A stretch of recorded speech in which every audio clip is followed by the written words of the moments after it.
경제 성장률은 쑥쑥 오르고 주가 지수는 연일 사상 최고치를 찍는데 이상하게 우리는 경제가 어렵다고 느끼죠? 왜 이런 걸까요? 오늘 이 시간에는 바로 이 질문의 답을 한번 찾아보려고 합니다. 겉으로 보이는 화려한 숫자 뒤에 가려진 한국 경제의 진짜 속살을 한번 들여다보겠습니다. 네, 바로 이 지점입니다. 정말 많은 분들이 지금 이 모순적인 상황을 느끼고 계실 거예요. 뉴스에서는 계속 좋은 소식이 나오는데 막상 내 월급 통장이나 우리 동네 가게들을 보면 전혀 딴 세상 이야기 같잖아요. 오늘 우리가 파헤쳐볼 경제 착시 현상은 바로 이 괴리감에서부터 시작됩니다. 자, 일단 좋은 숫자부터 한번 볼까요? 2026년 한국의 경제 성장률 전망치가 2%에 육박한다고 합니다. 이게 작년하고 비교하면 거의 2배 가까이 되는 수치거든요. 와, 숫자만 딱 놓고 보면 경제가 정말 힘차게 다시 살아나고 있구나, 이런 생각이 들죠. 주식시장은 더합니다. 코스피 지수는 사상 최고치를 몇 번이나 갈아치웠는지 몰라요. 이것도 경제가 아주 좋다는 명백한 증거처럼 보이죠. 이렇게 성장률하고 주가, 이 두 가지만 보면 한국 경제는 정말 아무 문제 없이 순항 중인 것 같은데 과연 정말 그럴까요?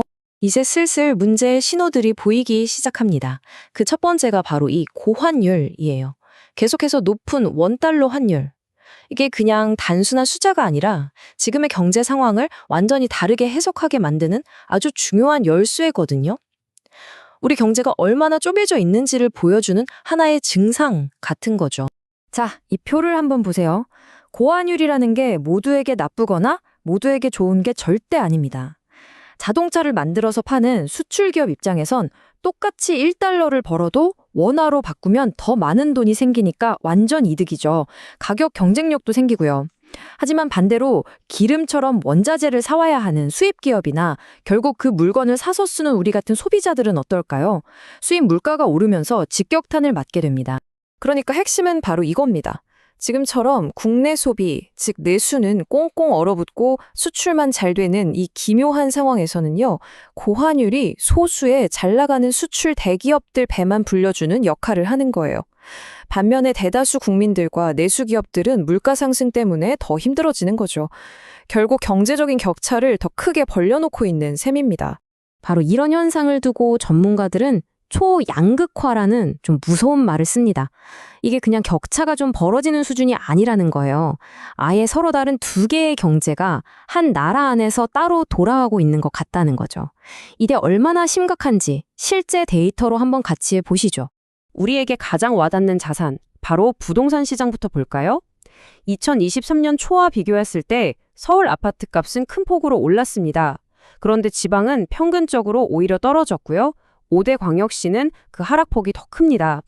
내가 어디에 집을 가지고 있느냐에 따라서 자산 가치가 정말 하늘과 땅 차이로 갈리는 겁니다. 이건 기분 탓이 아니라 실제 자산 격차가 벌어지고 있다는 뜻이죠. 사상 최고치라던 주식시장, 여기도 속을 들여다보면 똑같습니다.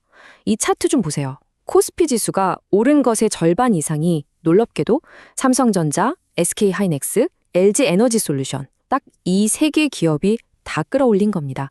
그리고 더 놀라운 사실은요. 전체 상장 기업 중에 무려 70%는 옛날에 잘 나갈 때 주가도 아직 회복을 못했다는 거예요. 그러니까 몇몇 거대 기업들만 주가가 오르면서 마치 시장 전체가 좋아 보이는 착시 현상이 일어나고 있는 거죠. 이러니 대다수 투자자들은 경기 회복을 체감하기가 어려운 겁니다. 기업들의 건강 상태도 마찬가지예요. 회사가 돈을 벌어서 대출이자도 못 내는 우리가 흔히 좀비 기업이라고 부르는 곳들의 비중은 점점 늘어나고 있어요. 그런데 반대로 이자 내고도 돈이 5배 이상 남는 아주 튼튼한 기업들의 비중은 오히려 줄어들고 있습니다. 기업들 세계에서도 부익부 빈익빈이 극심해지고 있는 거죠. 아니 그럼 도대체 이 모든 좋은 지표들은 다 어디서 나오는 걸까요? 이제 그 착시의 진짜 근원을 들여다볼 시간입니다. 정답은 바로 단 하나의 산업, 반도체입니다. 이 차트 하나가 모든 걸 설명해 줍니다. 우리나라 전체 수출에서 반도체가 차지하는 비중이 약 19%, 역대 최고 수준이에요. 2위인 자동차랑 3위인 석유화학을 합친 것보다도 훨씬 많습니다. 이건 말 그대로 반도체 혼자서 다 끌고 가는 압도적인 원톱 체제인 거죠. 한 경제연구소장님이 하신 이 비유가 지금 상황을 정말 정확하게 보여주는 것 같아요. 반도체가 경제 전체의 멱살을 잡고 끌고 간다. 물론 반도체가 잘 되는 건 정말 다행스러운 일이지만 동시에 우리 경제 구조가 얼마나 위험하게 한쪽으로 쏠려 있는지를 보여주는 경고등이기도 합니다. 진짜 문제는 이 구조가 너무 취약하다는 거예요. 2등, 3등 하던 자동차, 석유화학의 비중은 줄어들고 있죠.